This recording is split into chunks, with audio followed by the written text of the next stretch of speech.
excuse me, for something.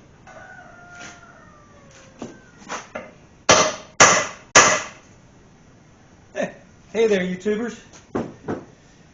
It's me. Pardon me. I might be a little hacking and coughing in this video. I was right here doing this very thing, knocking this oil spout out of this intake so I can use it on the GrHemilin project. And things went horribly wrong. I was sitting here and all of a sudden, dressed like I am now out in 30-degree weather, I suddenly started feeling very hot. And then all of a sudden I started to have a gastric disturbance. So I'm like, I think I better go run to the bathroom.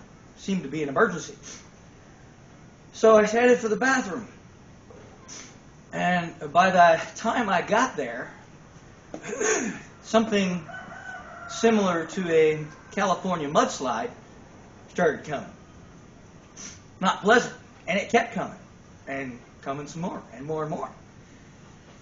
And while the mudslide was commencing, I started to vomit. Yeah. Like something out of The Exorcist. I mean, it was bad. Within an hour, I was starting to get severely dehydrated. And I have Addison's disease, and there is a video out there explaining what that is. But it's basically my body doesn't handle stress real good. And, or at all, at least physically. And so, a combination of the dehydration and the virus that I seem to have contracted, I started going to what they call Addisonian crisis. And I'm only explaining this because I ended my last video fairly abruptly, and I figured I owed you all an explanation. So I'll make this quick. They rushed me to the hospital, and the first hospital obviously was not equipped to deal with my situation. So my wife piled me into the back of her car after 3 hours of waiting at the hospital that did nothing, and rushed me to a different hospital. And it was a little bit bigger in a bigger city, because we were out here in the boonies out here, you know. And they rushed me in, took me in right away. Evidently, in that amount of time that I was dehydrated, I had first stages of renal failure. And for you people that don't understand what that is, it's your kidneys start shutting down and melting away. I don't know about melting, but they're getting damaged, to say the very least. My blood pressure was, I think they said 62/42. That doesn't sound good. And I was in a bad way.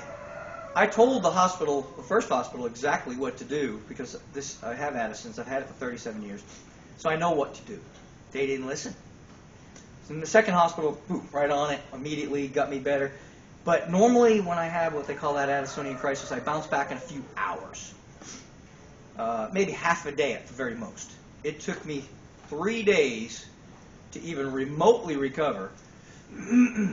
And then, of course, I'm still battling the virus somewhat, and it's been over a week. It's been about 10 days now, I think. So anyway, I thought I owed you that explanation. It turned out to be a virus. They call it a sapo virus. And I just want to thank whatever restaurant, whatever friend, whatever family member, or whatever, that I got it from, because it's basically caused by people who don't wash their hands after they go to the bathroom. Yep. They don't wash their hands, then they touch food. Like if they work in the food industry, even if they use gloves, they've got to touch the glove to put it on, right? And that's probably where I got it from. It's probably from eating out, because I was on vacation, so I was eating out a lot. Or, you know, maybe somebody who stopped up by to visit, they touched something that I touched. So do me a favor, wash your hands. Anyhow, I'm doing a lot better. I don't know how long. It's going to probably be a really short video because I'm just not anywhere near 100%. But I do appreciate y'all that were concerned about me. And so a lot of you wrote and were concerned that, you know, that whole had to rush me to the hospital thing at the end of that last video. Yeah, that was no joke. That was no lie. I came pretty darn close to dying and felt like I was going to die. I really thought I was going to. So anyway, enough of that. Let's get back to work. I'm going to go ahead and knock this out. All I do is get a socket roughly the same size and dropped it And I'm just going to knock out this tube. Then I'm going to bring it in the house, let it warm up so I can paint it. I probably should bring a can of paint with me. Here we go. We'll bring this one. So we'll knock this out. See if I can live through, this time. And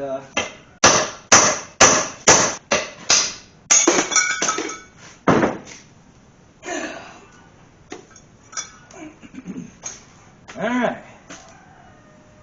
Now you can buy these brandy GNU for about 20 bucks with a cap. But I figured I've got one. I did order a cap for like 11 bucks. But I figured I've already got this, so why spend 25 or 22, whatever it was, when I can spend 11 and just reuse this one. It's got a little bracket on it, excuse me, for something. I don't really know what, but we're going to paint this up. It was black originally, so I'm going to bring it in the house, get it warmed up, let it paint it up. And then this, I'm going to give this a quick cleanup because I just don't want anything falling in the engine. I'm actually going to take this little intake here and set it on top of the engine for, this is just getting worse and worse. There, good, okay, that's fine. And put it on top of, man, it's flaky wet. And put it on top of that engine just to keep crap out of it until I get it in. I'm just going to put a few bolts in it, bolt it on there, bolt the valve covers on with 1 or 2 screws, bolts. And that way the engine will be sealed up and I can put it in the car. Then we got to move over to the car, start taking it apart, get the other engine out, and then the fun begins. Right? This is the not so much fun stuff, but this thing's heavier than it should be. Oh, look, it's got a brand new thermostat. Woohoo! Let's leave that in there. So I'm just going to throw this on there. This is actually off of a 1966, I believe, Impala. It was off of the 283. And just going to make sure that it's clean. Set it on top of that engine. Like I said, I'm not going to repeat myself. Let's just do it.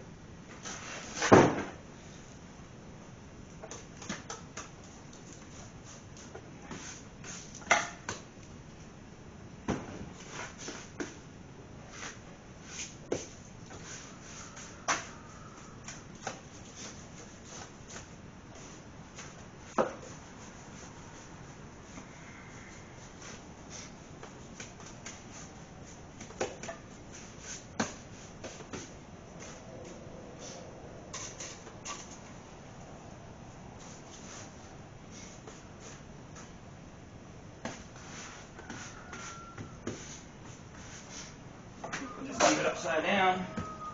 That way it won't accumulate any more dirt. Alright. Still get the dirt in it. Come on.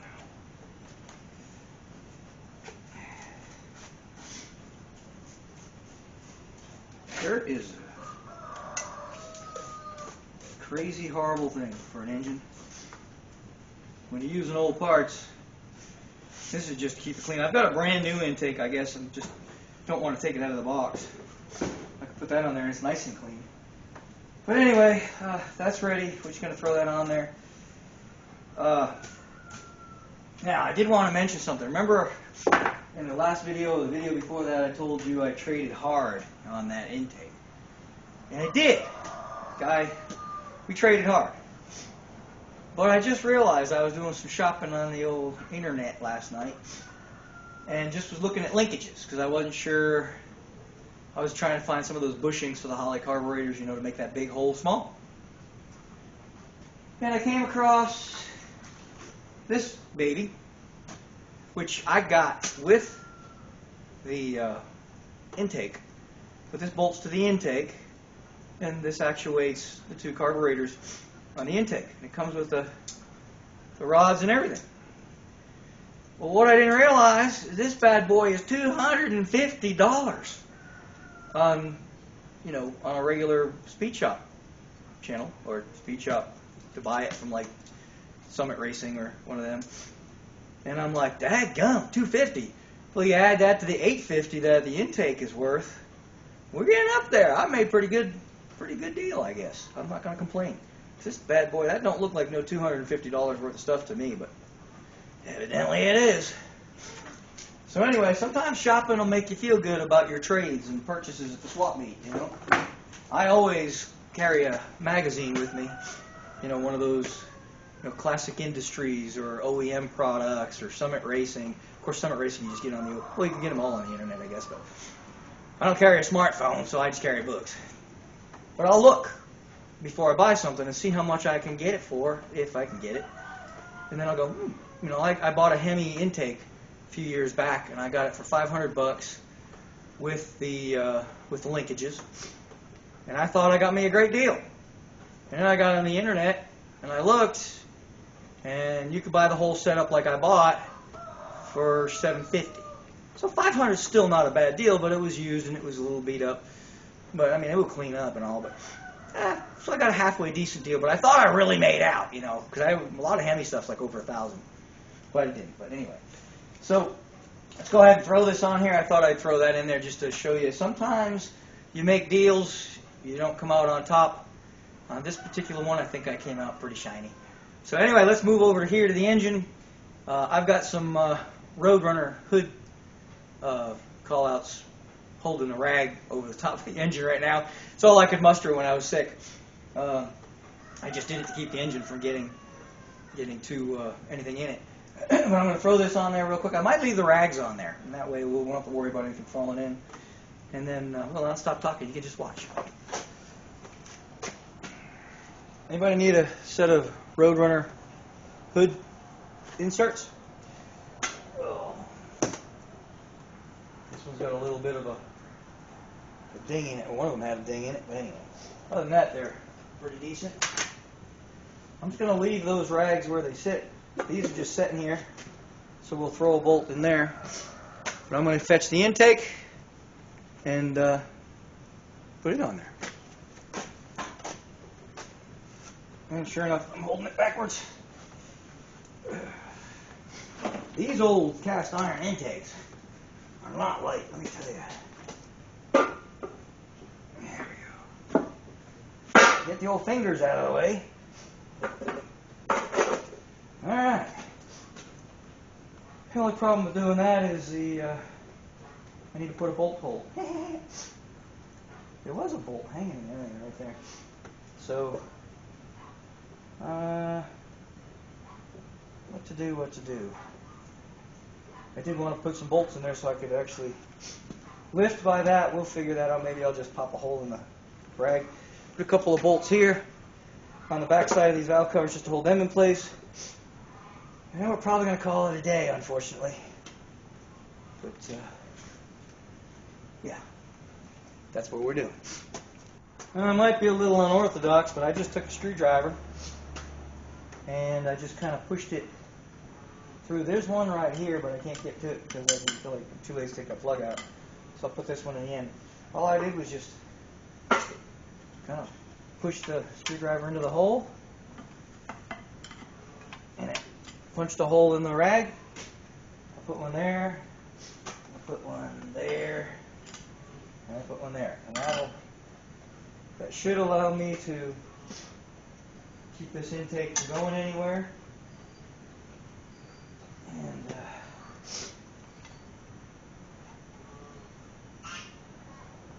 keep it clean while I'm putting it in the car.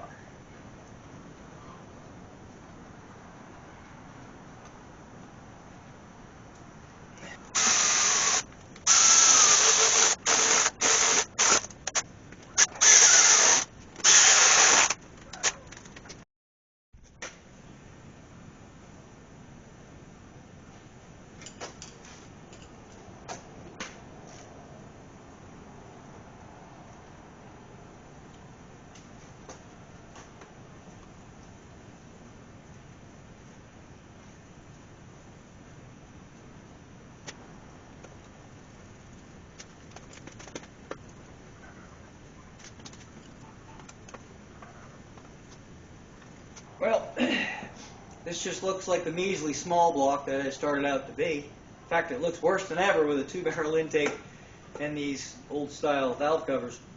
But I promise you, once installed, she's going to metamorphosize back into that absolutely super cool, at least in my opinion, super cool Hemi valve covered dual quad monster. So anyway, I'm going to end the video. I know it's really, really short. I apologize, but I'm still a little under the weather, and I still have to put batteries. It's all cold and snowy outside. I've got to put some batteries in my truck. I think I'll go ahead and probably YouTube that too. It won't be real exciting either. So I do apologize for this short video. Basically, this is the end of the video that I ended up getting rushed to the hospital with. So, you know, that's that. This is basically just an ending. This is my end screen, if you will. So I appreciate y'all watching. For those of you that were concerned about my well-being after watching that video, I do appreciate your thoughts and prayers. But things are almost 100%. I've lost a little bit of dexterity in my left arm from the dehydration. I damaged something. But it works, so we're good. I'm grateful for what works. But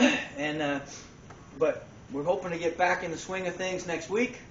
And I hope to be putting out a little bit better videos than this little 10-minute video that I just made here. But really, this was the finishing touches on the video I started last week, or actually 10 days ago. I was knocking that thing out, and now this is what I was going to do, finish it up.